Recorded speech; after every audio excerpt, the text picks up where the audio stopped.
A good bartender will keep your secrets. Tell him all your troubles, he'll smile, nod, and pour you another one. There's one secret I wish I didn't have to keep. The truth about who killed me.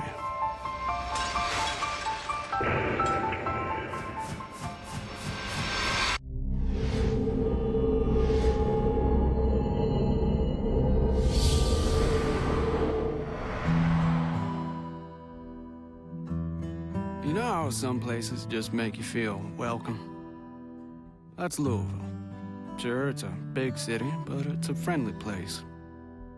The only place I'd ever known. And the only place I ever will. My daddy is a local Louisville boy, born and raised here. He loved living here. The only thing I liked better than this town was the people who lived in it. Jerry Monroe was a person that anybody would be proud to have as a friend, let alone a family member. He loved to be around people, so he thought owning a bar would work into his plans pretty well. This bar, the Bulls and Bears, was kind of my home away from home. It was a nice old place, nothing fancy. It was just a neighborhood corner bar. There were just a bunch of regulars that go there. I met my wife, Vicki, here. We even got married here. So, when we had the chance to buy the place, it was like living a dream. But that dream ended less than 2 years later, real late on a Friday night.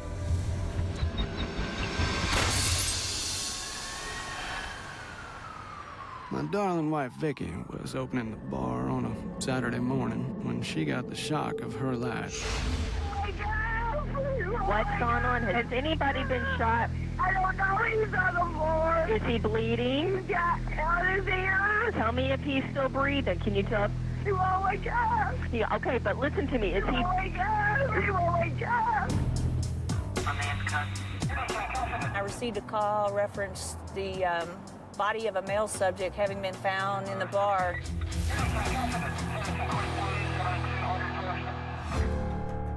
The victim was found lying with his leg kind of intertwined with the footstool at the base of the bar and was bleeding from the head.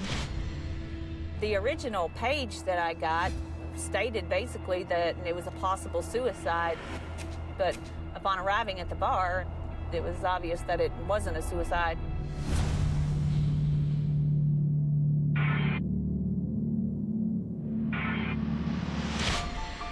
I'll tell you, you spend any kind of time at a bar and you're gonna have your share of tough mornings. Sometimes it can take you a while to figure out exactly what happened the night before. But that morning, 2 people knew exactly what happened. A stone-cold killer and me. The victim was Gerald Monroe. He was a 44-year-old male subject who owned the bar. Everyone at the bar called me Jerry. I was only Gerald on my driver's license and on my death certificate.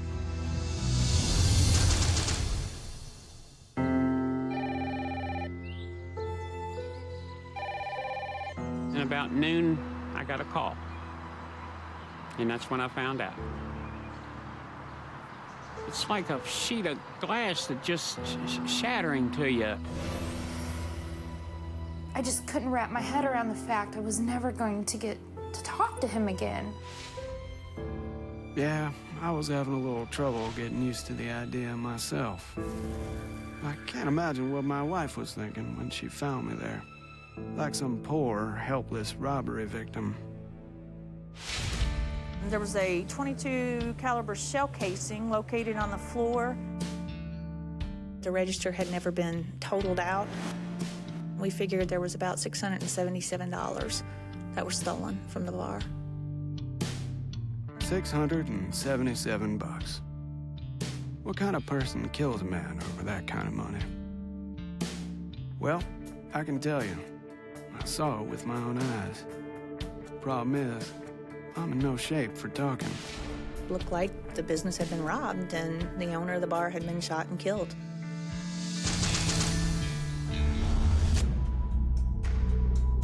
When someone is working a late shift in a business where there's money involved, it's always in the back of your mind that something like that could happen. This is a big city. That's true, Angel. But your daddy was no statistic. It just seems strange that somebody could get the jump on somebody else like that and without any type of a struggle at all. Jared didn't seem to be in a position where he was alarmed. There was no sign of a confrontation. It looked like somebody came up and shot him in the back of the head. I'll tell you what, this was no nameless, faceless robbery. This was cold-blooded murder. My murderer had a name and a face, and I knew them both pretty well. You can pack a lot of living into 44 years, and I sure tried to. Of course, I didn't know that's all I would get. This is the Bulls and Bears Tavern. This is where my dad was last alive. Everything in there was the last things he saw. He never came back out of that building alive. Of course, the obvious question was, what happened? How did this happen? You have to be open and just try to take in everything and figure it out from there. Just take the pieces of the puzzle and put it together from there. Yeah, it's a puzzle, all right. Put it together, and you got yourself a pretty clear picture of a murder. It just takes a while to find the right pieces. As we started talking to people, Jerry seemed to be a very, very likable guy. He appeared to be very well thought of. Nobody had anything bad or negative to say about him at all. He was a great guy. He'd give you the shirt off his back, and I can't imagine anybody that would be his enemy as nice a guy as he was. As the owner of a bar, I got along with all kinds of people. But some of them you might not want to meet late on a Friday night. There was a housing development behind the bar, which was Section 8 housing, which didn't have the best reputation. The business was in a strip mall, but the other businesses had long since been closed, so there was really nobody around. We didn't worry too much about security at the bar. Most people came here looking for fun, not for trouble. The neighborhood is a little bit rough, and that's where they had a lot of bikers that came to Jerry's bar. There was a small motorcycle club. They hung out there and frequented the business.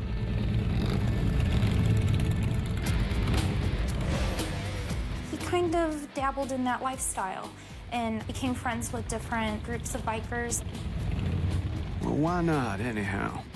I love my bike, and I love me a good time. And so did these boys.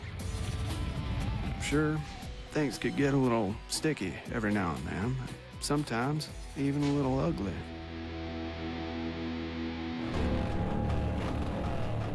There were rumors that some biker gang had hung out at the bar, and another group had visited the bar, and there might have been some type of conflict between the two of them. I just did my best to keep everybody happy.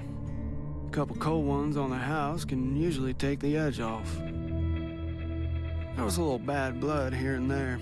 You had to watch your back, sure, because some of that bad blood could be yours if you weren't careful.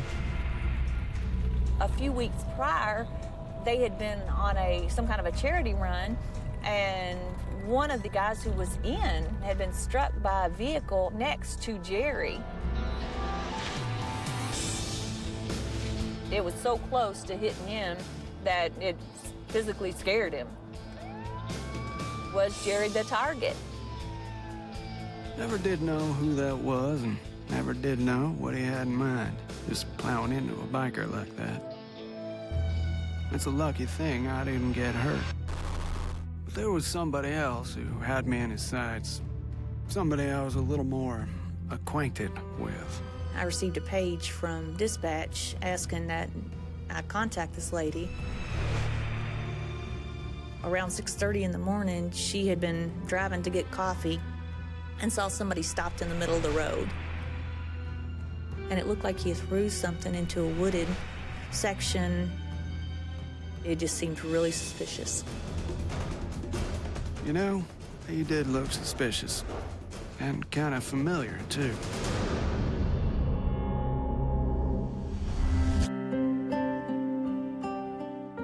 I always thought of myself as a guy with lots of friends. But after my wife, Vicki, found me shot to death, the cops only want to know my enemies. I received a call from Miss Sandra Higgins. She saw something very curious that morning. There was a vehicle stopped in the middle of the road, and it looked as if a male subject was throwing something into a densely wooded area. He had tattoos, black t-shirt, he had real baggy black pants on. His head was shaven, you know, gangster kind of look. And you just don't think that somebody like that would come into your neighborhood. This happened in a matter of seconds. She just felt that it was suspicious, and it could have very easily been overlooked. I had a K-9 go out to do an article search. It was really, really, really dense foliage and undergrowth, and it was hard to see the ground. And, you know, a handgun's not that big. It could have easily been overlooked. The cops, they're looking for a needle in a haystack. And you know that never works. After searching for multiple hours, searching shoulder to shoulder, there was just nothing to be found.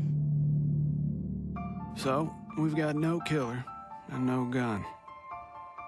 This ain't exactly looking good. I thought they're never gonna catch who did this. Someone came in and shot my dad. We're never gonna know what happened, who did it. I tried not to think about those things too much. As if my murder wasn't bad enough. Now, my family's gotta arrange my funeral. I hope I have half as many people at my funeral as Jerry did his. It was phenomenal. We were just so amazed at the flowers and the amount of people, and it was a packed house every day.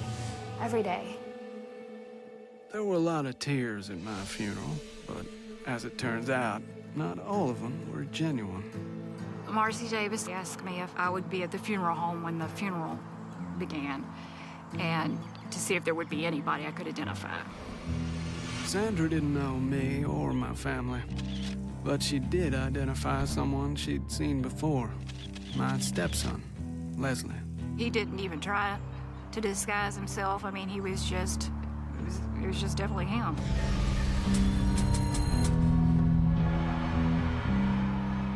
I was worried about Vicki's son. Leslie was aimless and kind of shifty, and he never seemed to have the money to make ends meet. The son was pretty much a deadbeat and would do anything for a little bit of money. When speaking to witnesses from the bar, it was determined that Leslie was there late and he was working in the kitchen.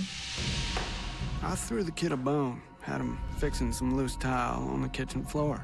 Just some busy work for a little walking around money. It was family, after all, or something like it.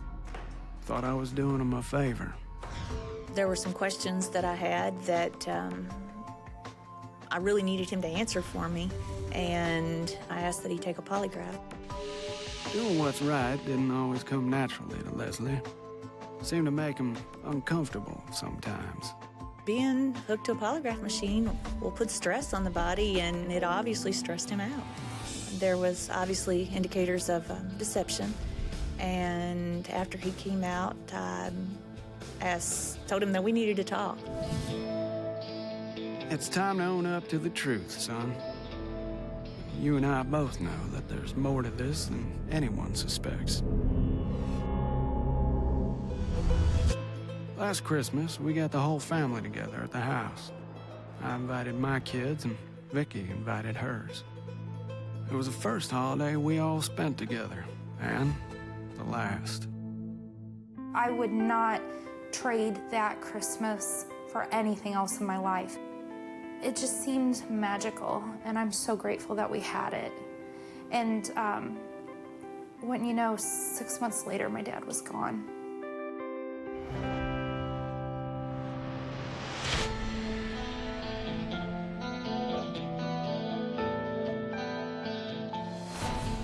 Vicki's younger son, Leslie, wasn't very outgoing.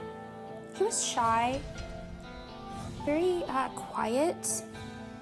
He was someone that it was easy to forget he was there in the room with you. He would just melt right into the wall.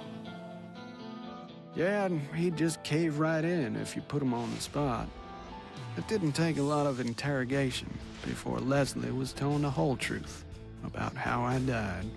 It was obvious that he had a lot more involvement than he originally indicated. He was involved to the very, very end. Oh, he was there at the end, the bitter end. Leslie shot me himself. Might have been the only thing that boy ever saw through in his entire life. He said that he had paid somebody to do it. And later, he finally admitted that he was actually the trigger person. It was just you and me that night, Leslie. When you were supposed to be working in the kitchen, you were busy loading that rifle. We hadn't known each other for long, but I thought we were starting to be buddies. I didn't know how wrong I was until I heard the click of your gun.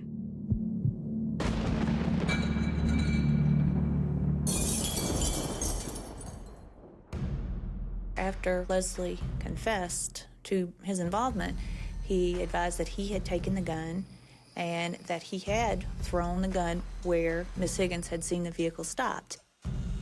And that gun wasn't too hard for investigators to find the second time they looked. Once Leslie told them where he'd put it. It was there all along. He had just taken it deeper into the woods and had buried it. Of course, the gun wasn't the only thing you had buried, was it, Leslie? It goes back to why, well, why did you do it? Why did you want it done? He said that he really didn't know Jerry that well, and he was just starting to get to know him, and he was starting to like him. You and I both know there's only one person who could make you do a thing like this. He broke down crying. He said, but she's my mom. And he admitted that his mom was the one who had paid him to kill his stepfather. Guess you just got caught in the middle, didn't you, Leslie? Your mother and me were going through a tough spot. Of course, I didn't know how tough it could get. She and Jerry were having marital problems. She knew that if her and Jerry split up, if her and Jerry got a divorce, then she was going to lose the bar.